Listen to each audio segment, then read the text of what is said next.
Rhiannon and I settled back in our lounge chairs. She took my hand and pulled me closer so she could whisper in my ear. I thought that went rather well. I squeezed her hand. You were perfect, I assured her. She smiled and gave me a quick kiss on the lips. I know she meant it in a friendly way, but I could still feel her lips 15 minutes later. Then she stretched out face down on the lounge chair. Put some suntan lotion on me, would you, Michael? As I happily complied, I was sure I heard masculine groans from nearby. Over the next couple of hours, I think everyone who was at the pool that day made it a point to stroll by us to get a glimpse of my new girlfriend. I know for sure that everyone on my men's team came by, and after exchanging a few jovial words, I made it a point to introduce them to Rhiannon. She was gracious to every one of them, chatting easily as though they were old friends. At one point I leaned over and whispered in her ear, "You should have gone into politics." She just smiled and winked at me. In my line of work, I'm only one step away. I guffawed. When things quieted down, she leaned over to me again. Which one is she? I knew exactly whom she meant, and I pointed Melanie out to her on the other side of the pool. Good, she said, leave this to me. She slipped on her high-heeled mules and clip-clopped over to Melanie's side of the pool. Bending over at the waist facing the pool, she slipped the shoes off her feet and then executed a graceful dive into the shallow water.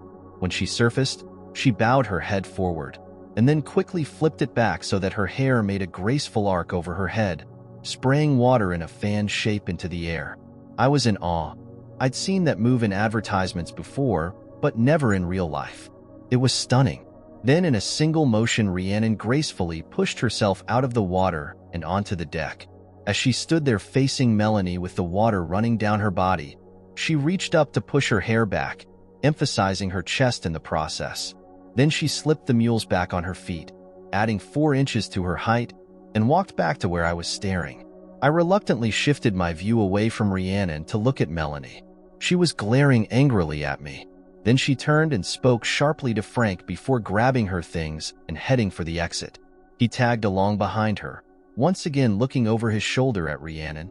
She gracefully settled herself in the lounge chair with her eyes closed. I could just hear her murmur, "Mission accomplished."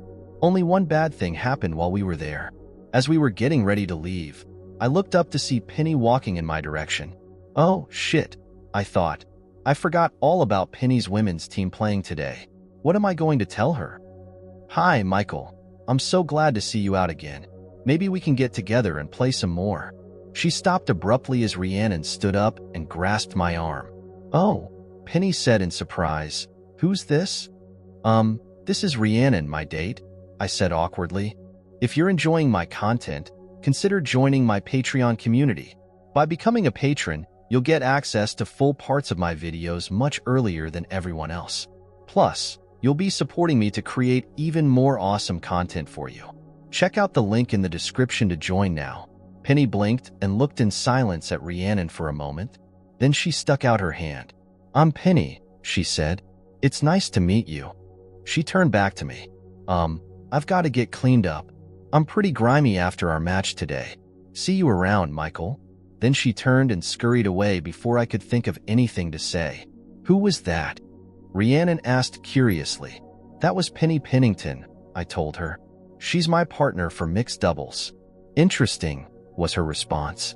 I mentally kicked myself for not having planned in advance how to deal with Penny. I didn't want to risk revealing my plan, but I didn't want Penny to get the wrong idea. Damn. Shortly after that, Rhiannon and I decided to call it a day. I felt like we'd accomplished everything we wanted to do today. As we left the pool area, I swear I heard the level of conversation pick up noticeably. When we got back to my house, I let Rhiannon use my shower while I dried off and thought about the afternoon. Except for my unexpected encounter with Penny, everything had gone even better than I could have hoped. I'd showed Melanie that I wasn't going to sit around and mourn her desertion for the rest of my life. More than that, I'd showed her that not only was she replaceable, but in fact I had upgraded pretty dramatically. Let her stew on that for a while, I thought triumphantly. So how do you think it went? I heard a voice ask from behind me.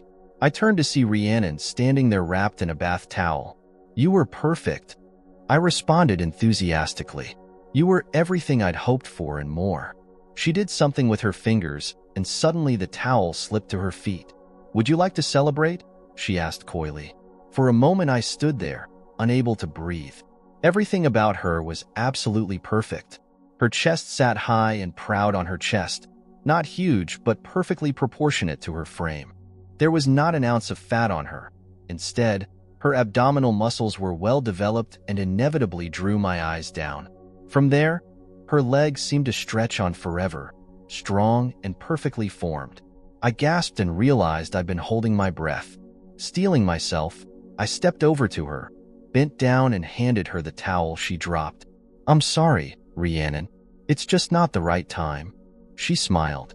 "Okay, I was just checking." She draped the towel over her shoulder and patted away from me. Oh my, I hadn't gotten a look at her ass before. When she came back out, she was dressed and her bag was packed. I handed her a sealed envelope. "Thank you," I said fervently. Today was exactly what I wanted. She cocked her head again in that funny way she had and looked at me. "Do you want to get back with Melanie?" she asked suddenly. I flinched. "No," I said vehemently. That wasn't some one-time error in judgment or loss of control. She deliberately tossed me away like some piece of trash she didn't need anymore. I would never have her back under any circumstances. "That's what I thought," she said, "but I just wondered. Anyway, are we still on for next week?" "Oh, absolutely," I said with a big grin. During the week, I made it a point to go to tennis practice at the club. I wanted everyone to know that I was done hiding. "Glad you're back and have come out swinging," our team captain told me. My team members greeted me with slaps on the back and broad winks. Behind my back, I heard someone say, "Lucky son of AB." I smiled. I knew what kind of an impression Rhiannon could make. A couple of days later, I came back to the courts for mixed doubles practice, but I couldn't find Penny anywhere. Our captain told me she'd phoned in sick. When I got home after practice, I called her right away. "Are you okay, Penny?" I asked. "It's not like you to be sick." "Oh, it's nothing serious, probably just a little bug going around. Can I get you anything?" I asked. "I'd be glad to bring it over to you." "No," she said sharply. "I mean, thanks, but I don't really need anything.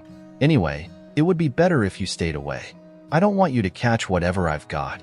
"Well, okay," I said hesitantly, "but if you start feeling worse, give me a call right away.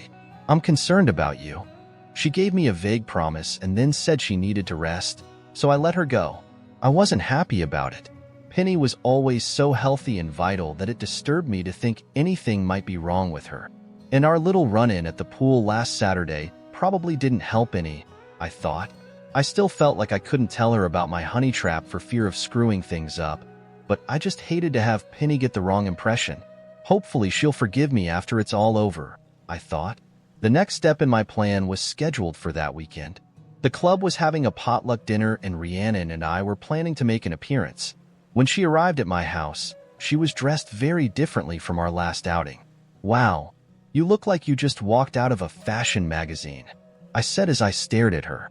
She was wearing a casual outfit consisting of some kind of skirt, casual jacket, and blouse. But although it sounded ordinary, the fabrics, the style, and the accessories all screamed high fashion. She curtsied like a little girl. "Thank you, kind sir. Actually, Nordstrom's just got these in," she said. "But don't worry if you're not familiar with the labels. Tonight my primary target is the ladies, and one lady in particular. Well, I can't speak for the wives, but I think you're still going to have quite an impact on the men," I told her sincerely. As we pulled into the parking lot in front of the clubhouse, Rhiannon turned to me and said, "We need to change our tactics a little tonight. We need to split up and mingle with the people here. That will let me do what I need to do." "Sounds good to me," I told her. When we walked onto the patio area where the supper was being held, I could tell immediately that we'd both been right. Once again, most of the men just openly stared as Rhiannon walked by. The wives were a bit more subtle, but I heard more than one comment about Rhiannon's outfit that evening. Several of the bolder women made a point of asking her where she'd found her clothes, and Rhiannon was soon cheerfully exchanging shopping tips with them. After a bit of mingling, she and I got back together to eat. "Having any luck?" I asked her quietly. "Oh, I've been a very busy girl," she said seriously. "I've learned ever so much about what the wives think about the situation with you. Melanie and Frank. More importantly, I've been making life miserable for your ex. I've also been flirting pretty heavily with her fiancé, and she didn't like that one bit. I just grinned. It was obvious that Rhiannon knew exactly which buttons to push. I was chatting with one of my team mates when Melanie walked by and motioned to me. Curious, I followed her to see what she wanted. When she turned to face me, I could see that her face was red with anger. "Well, it looks like you've wasted no time getting back into the dating game," she said huffily. "I didn't realize there was a mandatory waiting period," I said sarcastically. "Yeah? Well, it looks to me like you're way out of your league with that one, Michael. Where the hell did you find her?" "I never met her when we were married. I met her through work," I said blandly. "Well, I'd watch out if I were you. She looks like a lot more than you can handle." I couldn't resist. "You're wrong about that, Melanie. I handle her every chance I get." "Is that so?" she said hotly. "Well, you'd better keep her away from Frank." And with that, she stormed off. I smiled to myself. Everything was going exactly the way I'd hoped. Just then I caught sight of Penny carrying a tray of food. I knew she was on the entertainment committee, but I hadn't known if she'd be feeling well enough to come tonight. I rushed over and grabbed her arm. She flushed when she saw me.